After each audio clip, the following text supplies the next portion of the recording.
Dragon fruit നമ്മുടെ തോട്ടത്തിൽ ഇപ്പോൾ ഇത് 2 വർഷം ആവാറായി. അപ്പോൾ കഴിഞ്ഞ വർഷം തന്നെ ഇതിലത്തെ 8 എണ്ണത്തിൽ 3 എണ്ണം കായ്ച്ചിരുന്നു.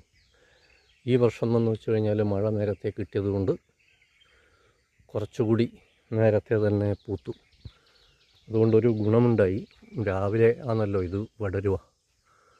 അപ്പോഴേക്കെന്ന് വെച്ച് കഴിഞ്ഞാൽ മഴ തുടങ്ങുന്നതിന് മുമ്പേ ആയതുകൊണ്ട് ഇന്നലെയൊന്നും രാത്രിയിൽ മഴയില്ലാത്തത് കൊണ്ട് നന്നായിട്ട് പൂത്തു വന്നു. ഇത് മിക്കതും റെഡാണ്.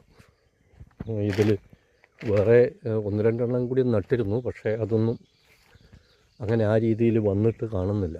ഇത് വേറെ ഒരു ഐറ്റമാണ് നട്ടിരുന്നത്, പക്ഷെ അതിതുവരെ കായ്ച്ചിട്ടില്ല.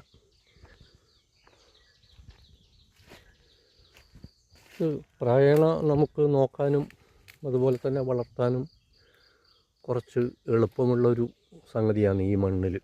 കാരണം ഇവിടെ ഒരു 1.5 മീറ്റർ കഴിഞ്ഞാൽ പാറയാണ്, ചെങ്കല്ല്. അപ്പോൾ അതുകൊണ്ട് തന്നെ എന്ന് വെച്ച് കഴിഞ്ഞാൽ ചൂട് കൂടുതലാണ്. അപ്പോൾ പ്ലാവോ മറ്റുള്ളതോ മാവോ ഇപ്പോൾ വളരാൻ ലേശം പ്രയാസമുണ്ട്. നാടൻ പ്ലാവ് വളരുന്നുണ്ട്, പക്ഷേ ചക്ക ഉണ്ടാകുന്നില്ല. അപ്പോൾ അതുകൊണ്ട് തന്നെ ഇത് കുഴപ്പമില്ലാതെ, വലിയ പണിയില്ലാതെ, വലിയ തോതിൽ വെള്ളവും ആവശ്യമില്ല, ചൂടും വലിയ തോതിൽ ബാധിക്കുന്നില്ല.